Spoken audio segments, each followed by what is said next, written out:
دا وخت زه په منګوره بایپاس کې د سوات د سیند په غاړه باندې ولاړ یم. دا شاته چې تاسو کوم خلک ګورئ نو دا د سوات په سیند کې شګې شڼۍ او په دې کې زمرد ګوري. دوی د سهار نه راځي او د مازدیګره پورې دلته کې د سوات د سیند په غاړه باندې ناست وي. د زمرودو کان نه بورۍ راوړي، هغه بورۍ دلته کې د سوات د سیند په اوبو باندې وینځي او خپل قسمت ازماوي. په دې اړه باندې د دې کارکوونکو سره خبرې کوو چې دوی د زمرودو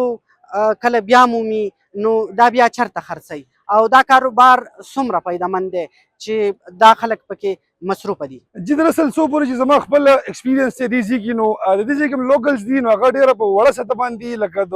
شګو چڼولو کار کوي او دا زمرود دې کې د دې سیند په غاړه باندې ګوري نو دې کې د ملاوېدو چانسز ډېر کمي او بهر چې کوم خلک دي مثال نو هغې فایده زیاته ځکه ترلاسه کوي چې هغې دلته کې انویسټمنټو کې راشي دیو چې کوم کاڼي موندلي مثال هغه هغې د هغې ځای ته ورسي. لکه مثال اوس پاکستان کې د زمرود زما د ریسرچ په بنیاد باندې دې کټینګ یا دې باره کې هېڅ قسمه معلومات چاته نشته نه څوک په دې کار باندې پوهېږي. اوس کېږي داسې چې په ایلیګل بلیک طریقې سره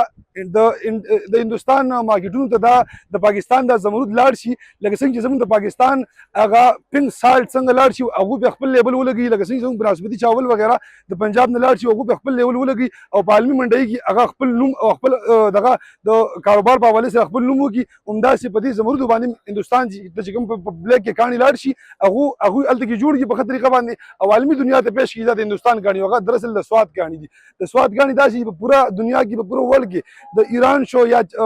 مطلب افغانستان شو دې کې زمرود شته خو کوم لیول چې زمونږ د سوات د زمرودو دی هغه په یو ځای کې نشته.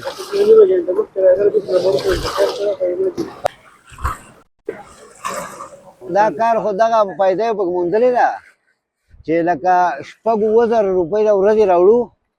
او هغه بس تشې لوړه ځي او بیا دې تش کور ته ځو دغه فایده ده پکې. ما خو چې وړې وړې زرې موندلې دي دغه د پنځو شپږو زرو روپو دا شګه راوړو که نه او چې هغه زرې بیا هم دغه ځای کې د بیپاریانو ته وښیو هغه په یا 500 یا 300 او دا خلک چې دی که نه دې پکې اکثر مومي نه 1 لاک 1.5 لاک 10 لکو پورې پکې دې خلکو موندلي دي چې مزدوري کوو چې پیسې راسره نه په ورځ نه راځو چې کله مزدوري وکړه هغه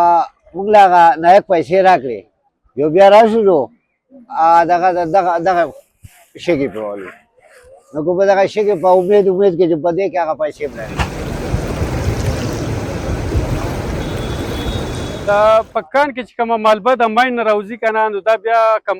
مین ټیکهدار چې دی هغه بیا لوکل ټیکهدارانو باندې شی ډیوایډ کړی دی. هر یو کس ته د هغه ایریا ورکړې ده د خپل ایریا هر یو سړی ذمهوار دی. د هغو سره د 1 year اګریمنټ شوی د هر ټیکهدار سره چې کال پوره کېږي بیا اګریمنټ نوی کېږي. نو دلته چې کومې مالبې راځي دا د لوکل انر سره راځي لوکل چې کوم دو ځان هغه پارټیشن کړی دی او مالبې ډیوایډ کړي دي نو هغه ځای نه دا بیا راځي. په دې کې د سوات خلکو ته دونه پیدا نه میلاویږي ولې چې لکه دو د دې سیز په خرڅولو په طریقه یې نه پوهېږي چې یاره دا سیز د 100 روپو دی دا به عالمي مارکیټ کې به 100 روپۍ کوي خو د دغه ټایم له دیکه ورکوي مطلب لکه یو شیز دی دلته په مالبه کې راغی دی وایي چې یاره دا په 10,000 روپۍ باندې مال راکړه بل ورته په 12 راکړه دی سوچ کوي چې یاره په 12 ورکړم که د دې نه به دا ګران خرڅېږي حالانکه سیز ګراني خو پوهېږي نه نو هغه لکه لوکل خلکو ته دونه پیدا نشي کومه چې انټرنیشنل مارکیټ کې دې پیدا ده.